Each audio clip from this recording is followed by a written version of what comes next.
Good afternoon, everybody. It's lunchtime. It's a beautiful day in the neighborhood. Won't you be my neighbor? I'm Kevin Impeccable Peck on the Chicken Box. Wow, broadcasting from the Afro American Newspapers Facebook page, or should we say media company. Good afternoon to everyone. Grab your lunch, grab your breakfast, or if you're out of the country, grab your dinner. I represent for the Gen X's. Uh, Dr. Draper. Good afternoon, everyone. Welcome to the Chicken Box. I actually have my box today, and I am representing the boomers. Sometimes I like to think that I'm a millennial, but I really am representing the boomers. Boom. The baby boom. There you go. Misha Green. Yes, hello everybody. First of all, as always, I gotta tell Dr. Draper, we totally accept you in the millennials. Oh, thank you. That's not an easy task to get accepted like that. It is not an easy task, but as she always says, the boomers are the ones who have looked out for us and made us who we are. So very appreciative, and I'm really excited about today. So let's get right into it. If you've never tuned in or never watched, if we popped up on your stream, it's not by accident. Hit the share button. This is the Chicken Box. You're like, what is a chicken box? Well, if you're from Baltimore, you already know. It's 4 wings and the fries. But this show is not about chicken, okay? But even though you can think about chicken because it's lunchtime and sometimes you get hungry, this is a platform where you share your opinions and fact-based research topics that are important to Black people. And you get to speak your truth. You get to step on that box just like our good friend right here. Let me say, where is he? There he is, the chicken, and say whatever you need to say. Now, we might not agree exactly with what you're saying, but that's your truth, and it's hard to take your truth away from you. And that's the problem. People have their truth, and you're mad at them because that's their truth and that's their belief. You know. God is about love. We're about love here on the Chicken Box. So everybody get some love and a chance to speak. Don't be a chicken. Get on the box. We see you got your lunch, you got your breakfast, or you got your dinner, or your favorite coffee, tea, juice, beverage of choice. We're ready to start. A great topic. It's getting close to the end. It is Black people versus women and the vote. That's right. The women get things done, y'all. Black people and women in the vote. If it's a woman out there, just raise your hand. Let us know you're out there with us. Put it in the chat and share with all the women and the men. But let's make it all about the women today. The women. This is where our power comes in. I'm a woman. I'm feeling the love of a woman at this moment. Probably because I'm sitting next to my mother. All right, that's a secret. If you didn't know, that's right. Dr. Draper is my mother. I know it. We're doing a show together. If you just tuned in, it's a funny kind of situation. Misha is like our cousin. So that's how we're going. It's Black people versus women and the vote. How strong is that today? Man, certain topics that just hit all kind of generations.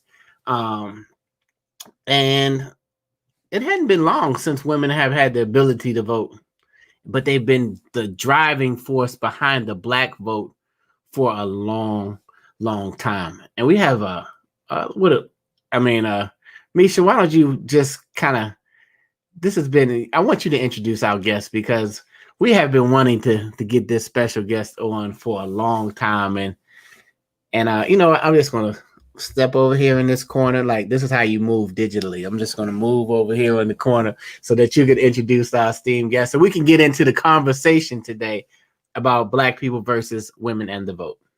Absolutely. Well, first of all, thank you for pivoting to me, because I have to say that our next guest is truly one of my sheroes. I have looked up to her and the hard work that she has been doing in the fight for not only voting rights and voter rights and Black participation in voting, but really equal rights for all people, and particularly for Black women and the issues that are important to us. I have been attending some of her town halls and roundtables with Black Women's Roundtable for many years. So I am really honored to be able to introduce her today. I'm introducing the director of the National Coalition for Black Civic Participation, and the convener of the Black Women's Roundtable, the wonderful, amazing Miss Melanie Campbell. Hello. Right, we're gonna get some sound effects on this show. I'm like, wow. I was sitting there going, who are they talking about? No, truly. I so looked up to you for many years, and just the work that you're doing, and always fighting and advocating for Black people, but particularly Black women. It's amazing. I have seen Melanie Campbell on many front lines, and I'm just so thankful that you could join us today. We're really, really thankful. Well, I am so honored, and thank you all for what all you all do to tell our stories, to bring to lift up the issues that are so vital in our community for so very long, right? And so I'm just honored to be to join this. What do you call it? Chicken box. Chicken box. That's right. I don't have my chicken box, but virtually I do. Well, originally when the show was thought up, we were going to have you in the Afro Studios, and we would have different people bring their fried chicken recipes or their chicken recipes, and we were going to get to eat. But then the pandemic hit. Pandemic changed right when we planned it, and of course we had to pivot. But that's next week's show. We are talking about the vote. It's crunch time. It is early voting. It is the ballot boxes are out there. The mail, everything is going on. Russia is dipping into the pot. Who else is dipping into? Somebody else is dipping. Iran's dipping into the pot. They trying They're trying to do all kind of things to keep. If this vote wasn't important, nobody wouldn't be bothering you. They don't mess with people. They don't mess with you when nothing's going on. Yeah. So before we get started again, and some people who does not know Melanie Campbell, would it give us your 1 minute just of what you're up to right now, Melanie? Oh, well, I've been here this is my 25th anniversary. All right. Here, August 15th, I've been at the National Coalition on Black Civic Participation for 25 years. Didn't stop coming here running it. I came here as a deputy, and over time, just, elevated to where I'm now the president and CEO. But I also have two hats, one paycheck, equal pay is. I also convene our Black Women's Roundtable, which is the women and girls arm of the National Coalition, just focusing in on lifting up Black women and our issues, and providing leadership opportunities for Black women and girls to thrive, not just through the power, especially Black women, not power, but how we leverage that to address issues and find solutions to some of the disparities, as ways to just talk about it. We try to do something about it. We work in about now 12 states where we have affiliates and networks. An organization itself has been around. It will be 45 years next year. Absolutely. Thank you very much, and welcome to the Chicken Box. If you just tuned in, you popped up on the Afro-American Newspapers thread. We're talking about Black people versus women and the vote. But before we get into the different statistics that are out there, let's take 30 seconds, everybody, to hop on the box. And what are our initial thoughts when we talk about Black women and the vote? Dr. Draper? Well, initially my thought is, that old adage that she who rocks the cradle rules the world, and that Black women tend to be very, very organized. We have to be, right? We organize all the things that we are charged with keeping in line. But Black women have always been at the forefront of seeking the right to vote, and then once we got the right to vote, voting. So even back in the suffragist movement, as we've written in our wonderful book, the Afro has, called To the Front. Anybody interested, go to tothefront.us. It chronicles Black women's participation in the vote from early on and before. And so Black women have always been engaged. Black women have led the charge, I believe, and Black women are going to make a difference in this election. And not that the brothers won't make a difference. We want the brothers, as former President Barack Obama said yesterday, we have to get the men to the polls as well. But a lot of times, sisters, we know that we can encourage the men in our lives to get to the polls as well.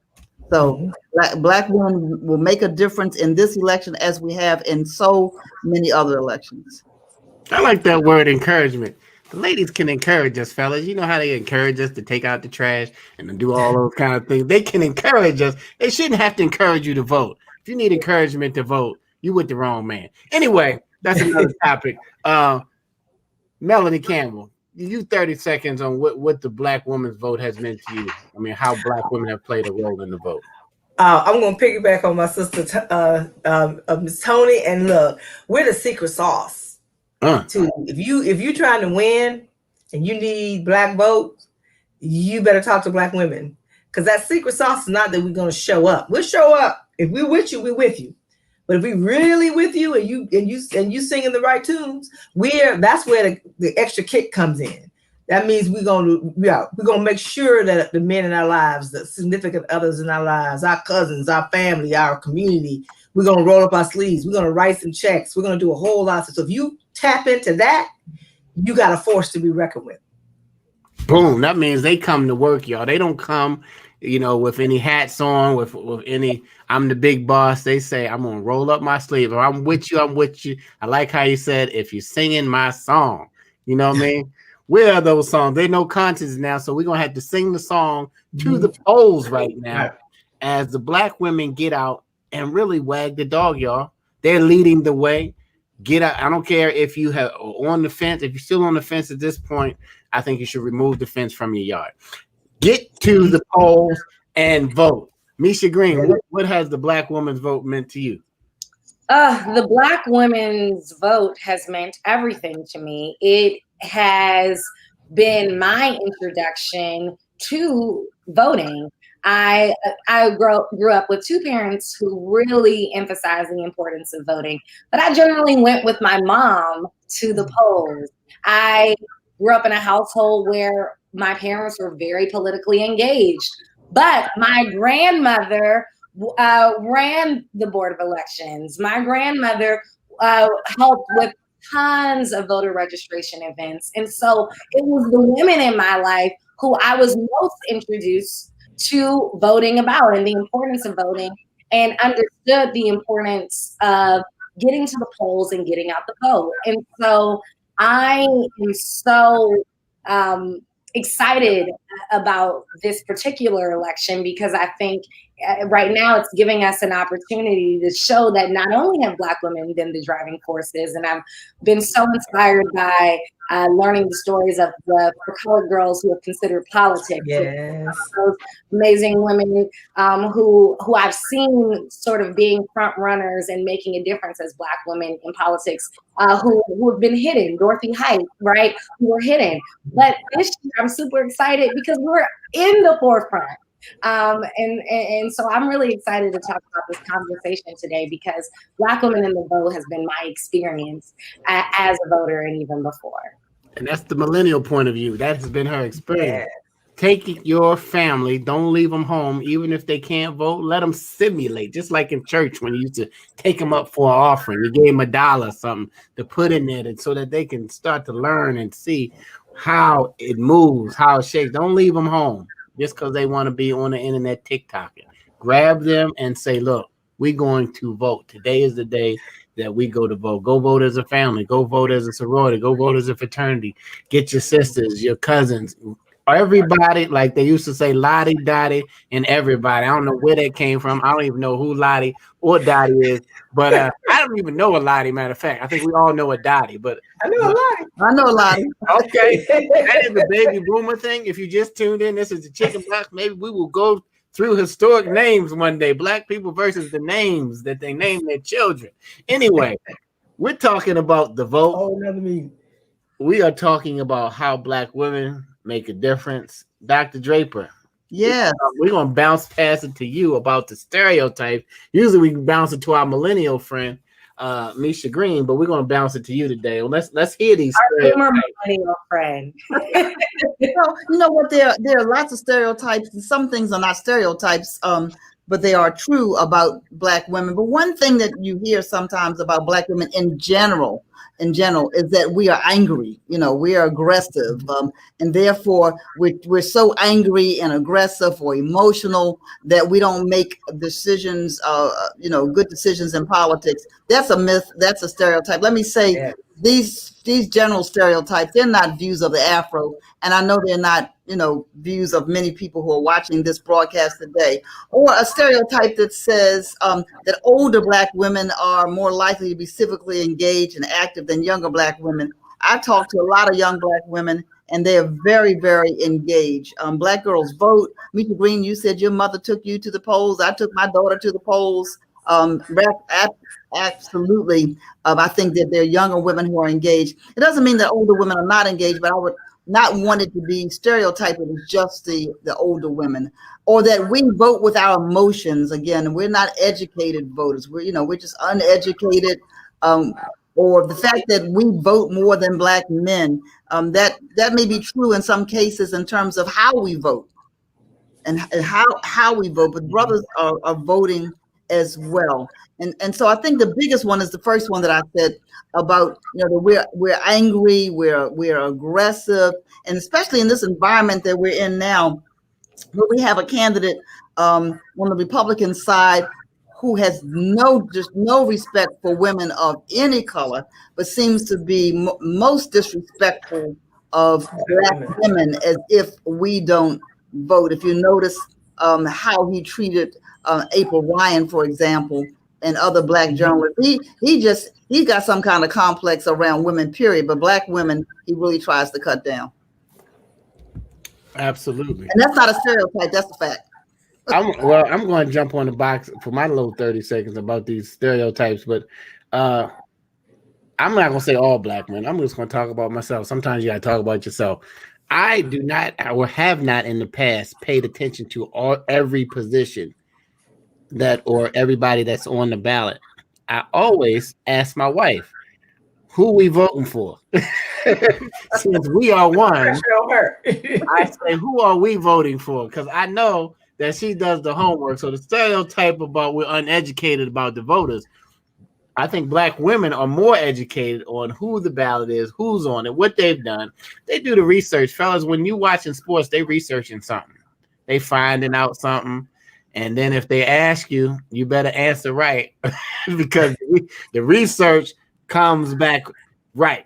So I just wanted to shout out my wife real quick and say, honey, who we voting for? Because she's about to take me to vote as soon as we go off, get off this show.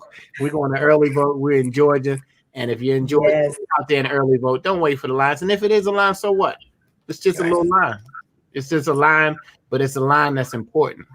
And anything important, you wait in line for those other things that are important. This is important. Melanie, in your work, is there anything else you want to add about that you've heard about the stereotype? Well, a lot of what's already been said from Dr. Tony. But I just flip that on the head and say, well, we're just owning our power. You can call it what you want. I really don't care. We're gonna own our power, and we're leveraging it in a whole other way. The generations that have come behind us, with Sister Misha and those even younger, have even more of if I'm aggressive, I'm aggressive. But I'm aggressive with a purpose. How about that? If I'm angry for a reason. I'm not angry for no reason. I'm angry because you may not be responding to me, or you're killing the people. You're doing all these kinds of things. Racism is number one issue for Black women while we're showing up to the polls. Cross-generation is about dealing with eradicating structural racism, systemic racism. Stop having police. And we know we're not talking about all police, but those who are bad apples inside of the system, those who are white nationalists inside of these police departments. And that's real. Like Dr. Tony said, that's factual. That's not emotional. It's factual that you have white nationalists that are starting to get into some of these areas. So we've got problems, right, that we have to face. And so sometimes the late Dr. Joseph Lowry, I worked for a time who helped found SCLC in Atlanta, Georgia. He just passed away in March. So Black folks got to be mad, glad, or sad. There's a reason for all of it. It's the history of this country and how we've had to fight and push our way through, fight to have voting rights. They've never stopped trying not to have us vote. right? They blocked us legally. They blocked us through policy. They now block us through all kinds of voter suppression that has elevated to the top of the White House, to state legislatures trying to pass laws because they know we're tuned in, and they know that those of us, you say you and your wife are going to go sit in the line, bring your folding chair, your water, and your snacks, right? Just in case, right? Well, you see the numbers. We know there's a drumbeat going on in Black America. We understand what's at stake. We know it's about survival, right? It's about our safety, right?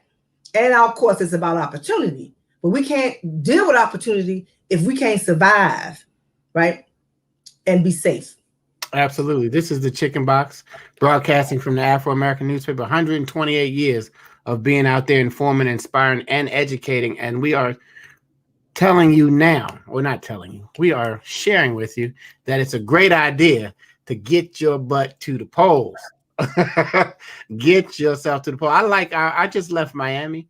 And our brown brothers and sisters, I just happened to come out my hotel to a whole bunch of horn honking. Check out the Afro page, and I videoed some of it. But if that's angry, we just spicy. Like you said, we the secret sauce. You know what I mean? What's the lady who was angry at the man at Central Park who just told her that that's not where the dog's supposed to go? I don't know. We called it Karen at the end. Right. She tried to make sure that he was angry. He was just telling you, are we angry when we just telling you the right thing to do? I mean, you feel a way because we done called your card. And once your card is called, now we're angry. No, right. Now that's your perception. So you put in your mind that we're angry already before you meet us. And that's your perception from the beginning when that's just how we do things. We don't dance the same way. We don't dress the same way. We don't have family reunions the same way. We don't do our hair the same way. We are different, but yet it's the same. You know what I mean? As human beings, but we do things different as Black and brown people. Moving right along, Melanie, we're so glad to have you on the show. We thought I was, I got a little Baptist ass / AME in me, so you have to calm me down. Hey, no, it's no calming down on the Chicken Box. This is when you amp up on the Chicken Box, right? We're gonna get April Ryan one of these days on here too. We went to school together at Morgan State University. April, if you're listening, we want you on the Chicken Box. Anyway, Misha, can you break down the history behind? We said we did this book called Black Women and the Vote. Well, no, we did. What's the name of the book? It's called To the Front, right? To the front. That's why I have the women to help me. To the front. But you're right. The subtitle was Black Women Black in the Vote. Women and the Vote. Very good.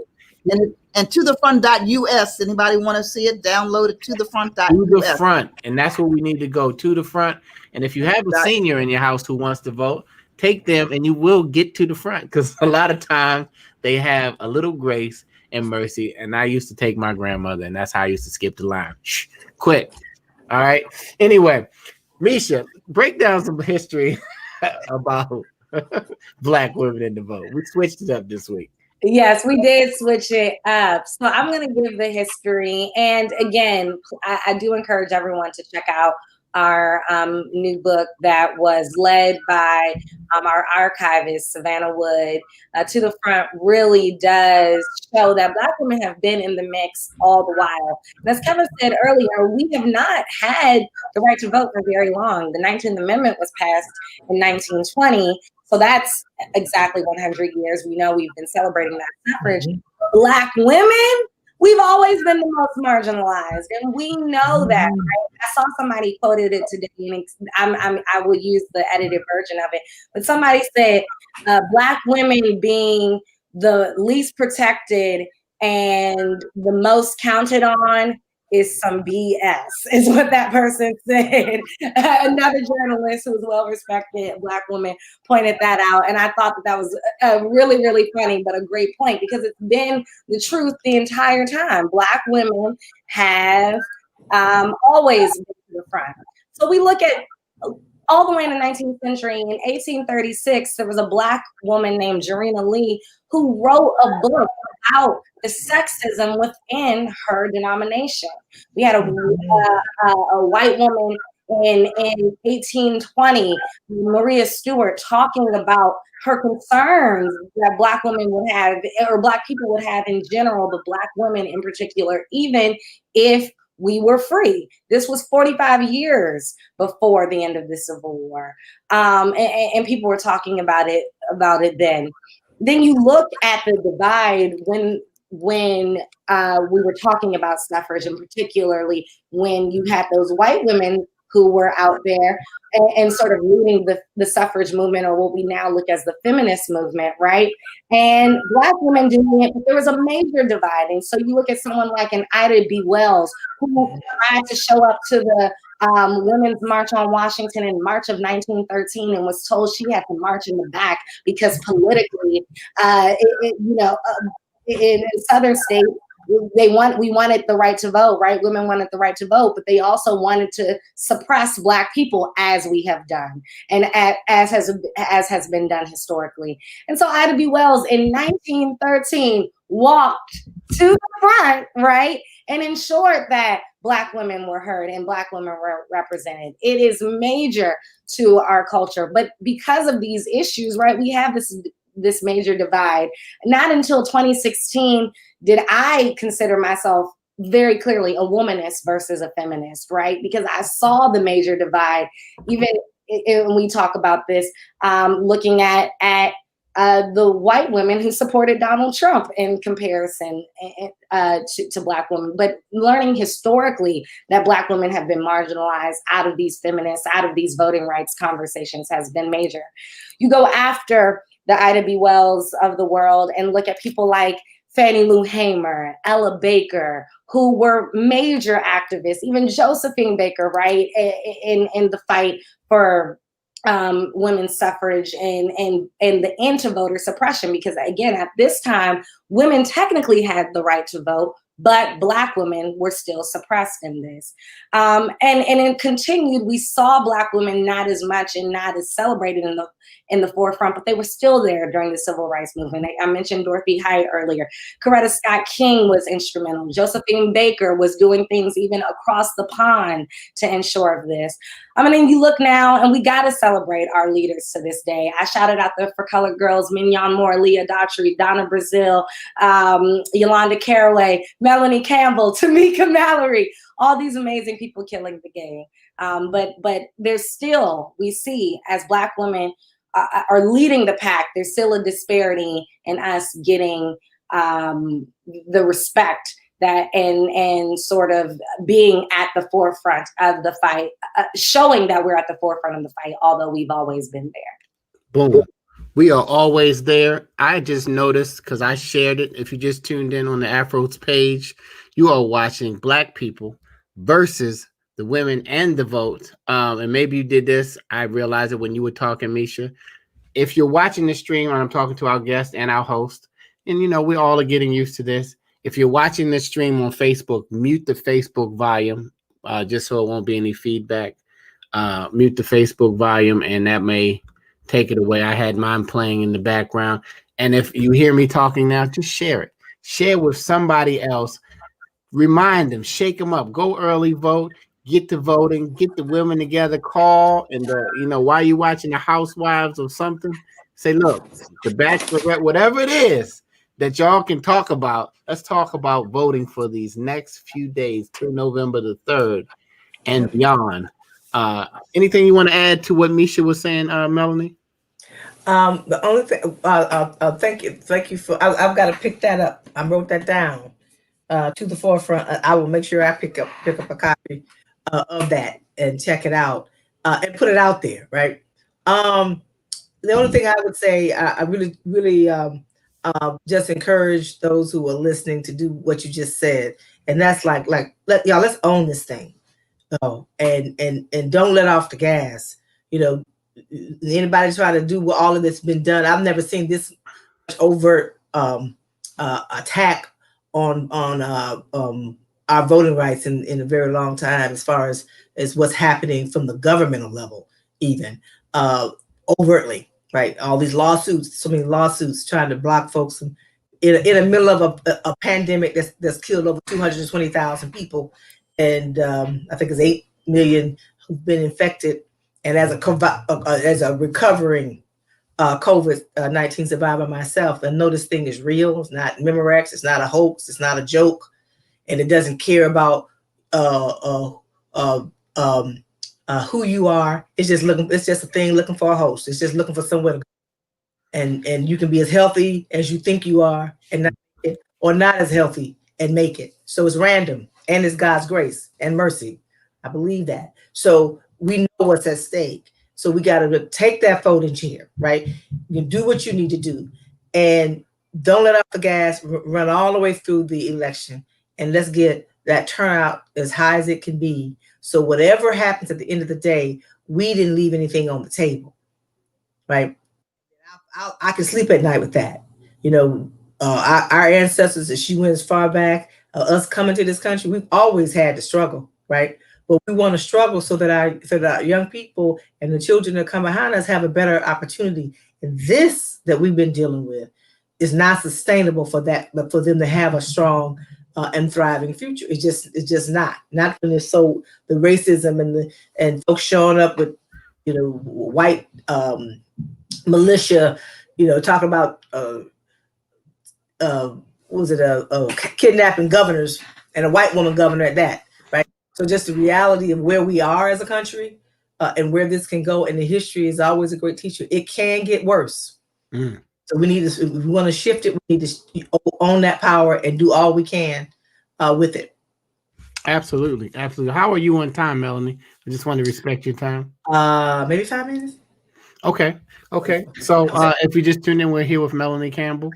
And Melanie, and we're talking about Black people versus Black women and the vote.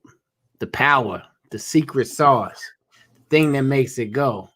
You know, they try to take the secret sauce out. Nobody want no bland chicken. Even we on the chicken bar, we want something. You know, we want if you're in DC, we heard about the mumbo sauce. You know, you got barbecue sauce, you got hot sauce, you got some sauces you make up in your refrigerator. But Melanie, the Black women in terms of vote as it relates to the new Black Women's Roundtable and the essence of power, the sister vote poll results. Tell us a little bit about the Black Women's Roundtable. Well, the Black Women's Roundtable, as I mentioned, is like it's the arm of the coalition as it relates to organizationally. But we do a poll that we've done for like 6 years now with Essence Magazine every year to gauge. It helps us to organize. It's for organizing purpose, not just as a research exercise, but so that we're not sitting in our offices in Washington D.C. thinking we know what Black women are concerned about. So that was the part of it, but also to be able to use that information to really challenge elected officials and say, this is what Black women are concerned about, what you're going to do. You know, let us know what Black women want for our vote. And just a tool to help leverage that power.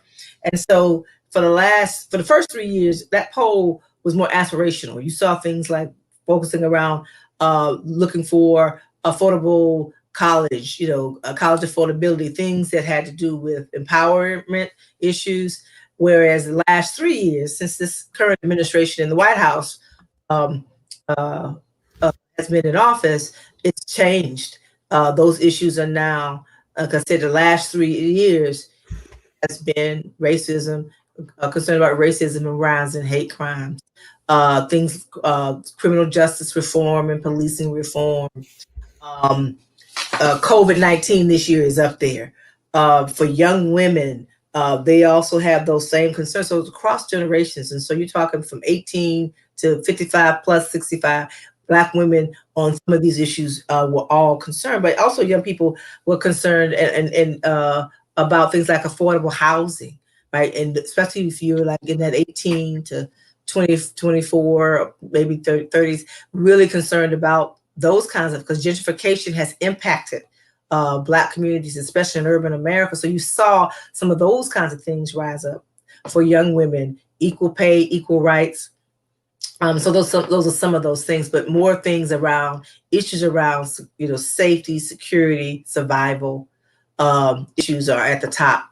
And those are the same kinds of things. We said, what do you want for your vote? What do you want this next president to do?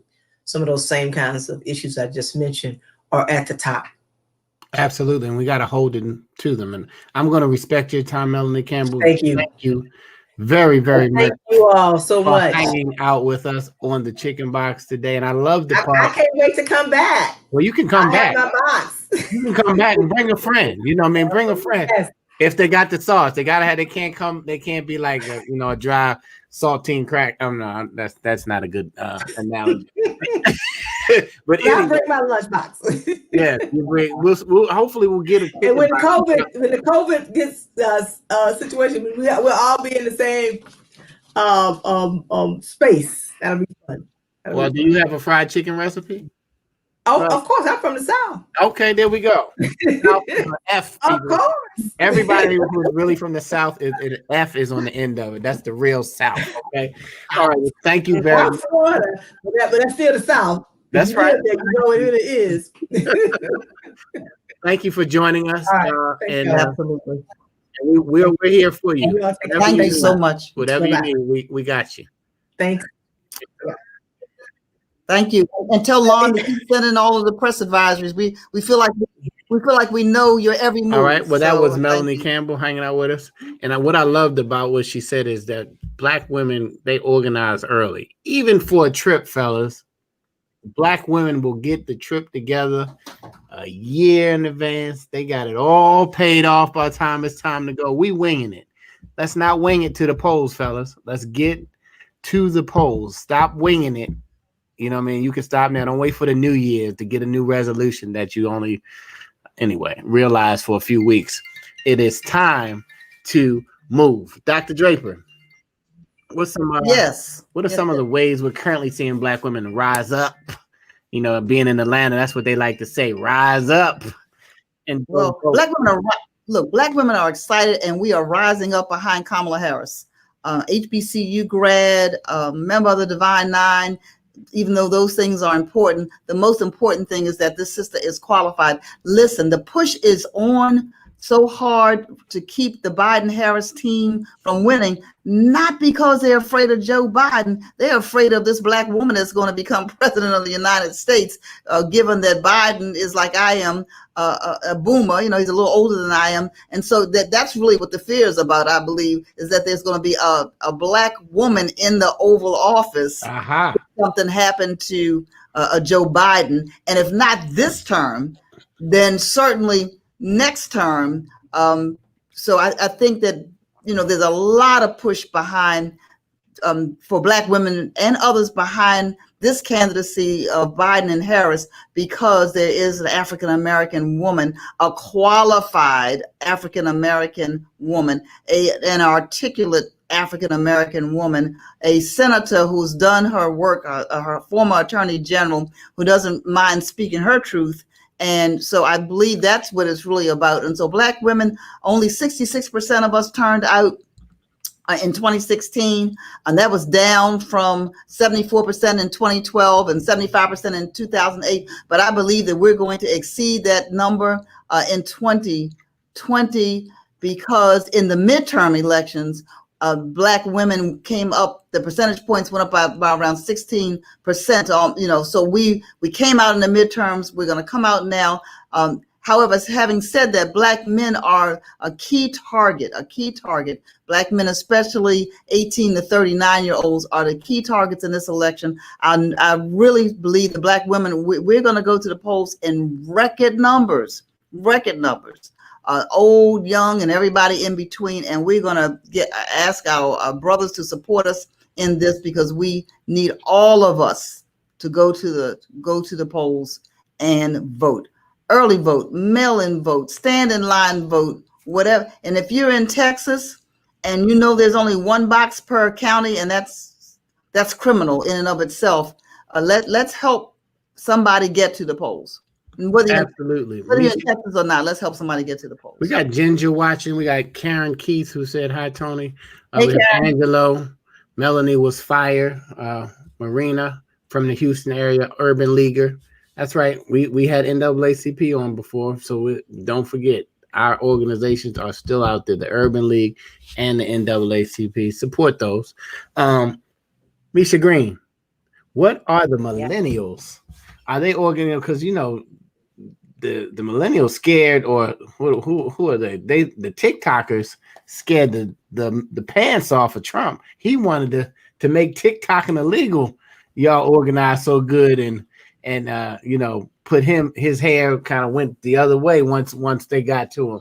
How are you guys organizing through social media right now to get the word out about the vote? Well, first of all, I have to shout out the Gen Zers, because I really have to say they are the main TikTokers at this point, and they're the ones who scared Donald Trump. There are a lot of millennials on TikTok for sure, and shout out to y'all who are killing the game, but it is really the Gen Z generation who is making their voices heard in the social media platforms in a way that is truly scaring the president. And we can even look at Kellyanne Conway's daughter as one of the major TikTokers and tweeters, etc., who had terrified the president in such a way that he attempted to stop their momentum. And in many ways, I've been really impressed by the Gen Zers and the protests that they've been doing. So I got to shout them out. But I really have to say, millennials, Gen Zers, young people in general, we are going to make a huge difference in this election. And I think at this point, we know it. And so the groundwork that millennials are doing is huge, but I also think it is calling attention to some of our older or wiser, as I should say, family members and leaders. I know it definitely did the case again in the situation of people who worked in the Trump administration, aka the Conway family, calling attention. But I just saw a TikTok video the other day of a white millennial man telling his father, telling off his father about Trump, which is really, really funny. If I find it, guys, I'll drop it in the comments, because he ends up telling his dad, who is trying to say, well, Donald Trump has made my life way better. And the guy says, yeah, 2 DUIs and unemployment later. Right. But I do think that it's been the job really, and what young people are doing is calling, and as you said, Kevin, earlier, encouraging the older and wiser generations of why they have to be active, why they have to get their voices heard, why they have to be as prominent on social media to make sure that we get out the vote. Absolutely. This is the Chicken Box. If you just tuned in, we're going to be here every Thursday, right at lunchtime for some, breakfast for some, and dinner for some if you're watching across the country. This is where we, uncover the stereotypes, as well as allow people to speak their truth, and we continue to inform, educate, and inspire African Americans, because we're broadcasting on the Afro-American Newspapers Network, which next week we're going to be talking about Black people and the pivot. And so, Misha, we're going to save your Afro fact for next week. I know it's a good one, because we're moving, y'all. We're pivoting, and we got the movers in there. We got everybody, because the pandemic has caused a lot of businesses to fold, and a lot of businesses to change the way they imagine solving problems and helping their customers. And so we at the Afro, we're not going to let the pandemic knock off 128 years. We're just going to figure out better, more efficient ways to get you the information. I once said these smartphones wouldn't be smart if they didn't have any information, and the Black community wouldn't be as informed if they didn't listen to the Black press. Don't listen to all of the other press, because they don't have your best interest at heart. They're trying to distract you. They're trying to, do the old look over here while over here I'm doing that. But Misha, I did remember it was a Caucasian friend on TikTok, and they were saying something about my dad got a black eye. Did you see that one? And it was because did you hear about the one that my daughter gave the daughter that gave their father a black eye, and then she goes on in about a few more seconds and says it was me because he voted for Trump. So yeah, so it was a young white lady talking to a young white daughter talking to her dad, and she had actually given him a black eye. Yeah, I think. But anyway, this is the Chicken Box. Dr. Dre, if you want to wrap up and say anything before we get off. Well, I want to thank everybody who's hung in here with us on today's lunch hour chicken box. Hope you were really convinced. If you're not already, I think you are. So I just want to find out from those who are watching, if you have voted already, if you have a voting plan. Hey there, Derek Sutton. If you have a voting plan already, can you just put in the chat either I have voted or I have a plan to vote, or you're going to get somebody else to vote. I just want to, gauge what our audience is saying. If you're in the Baltimore area, specifically Baltimore City, see, I know we're on Facebook, and guys, you're all over the place, as we've said, and people watch from all over the world. But tonight at 7:00 on the NAACP's Facebook page, as well as the Afro's Facebook page, and that's the Baltimore NAACP, we are co-hosting a mayoral forum here in Baltimore City. And so, Delois, glad to hear you already voted. Come on, let us know, guys. Have you voted already? If you are going to vote, you have a plan for vote. But join us tonight at 7, right before the presidential debate, which should be entertaining, to say the least, I guess. And so that's all I have to say off the box. And good to be with you, Misha and Kevin, as always. And thank you to everyone for tuning in. And a real shout out, if she's still listening, to Melanie Campbell. Melanie Campbell, you rock. And so we're really glad that you joined us today. Absolutely. Thanks for hanging out with us. Craig Talley says they voted. Karen says she plans to vote. And someone asked a question about Ice Cube. We're going to have a special show about that, because we probably don't have enough time to dive into it. But we will be back next week as we pivot, and we can get into it a little bit, possibly next week. But we can't be distracted with Ice Cube right now, because it's a little too late. We need to deal with it right now. We got to kind of put him on pause. We got to put Kanye on pause. Matter of fact, Kanye is popping up on all the ballots as well, y'all. Don't get duped. Nothing wrong with Kanye or Ice Cube, but just think it through. I can't tell you who to vote for. Just get out there and vote. Just because you see a name on there, Donald Duck might be on there too. Don't vote for them. You know what I mean? Vote for something different, for a change. Let's come together. Let's not let it be 60%. Let's be 100% this time, y'all. It's a lot of people who died, bled, sweat, and lost lives just for the right to vote. Mm-hmm. And so we got to push forward. Bonnie says she's early voting. William Moore voted early. Derek Sutton voted. Sylvan has not voted yet. I hope you go. Made in Baltimore. If you made in Baltimore, you definitely got to vote. And we'll see you soon, because we got to get those boxes moved. We got to get rid of some furniture. It was a fire sale. Y'all missed it. But anyway, go to afro.com. That's right. We have a legacy edition, which you can see behind Dr. Draper, that will be delivered to you if you are a member. But go to afro.com and become a member. For less than a couple Uber Eats service charges, you can get informed and inspired about things that are important to you. So until next week, everybody be blessed. Stay safe. Wash your hands and wear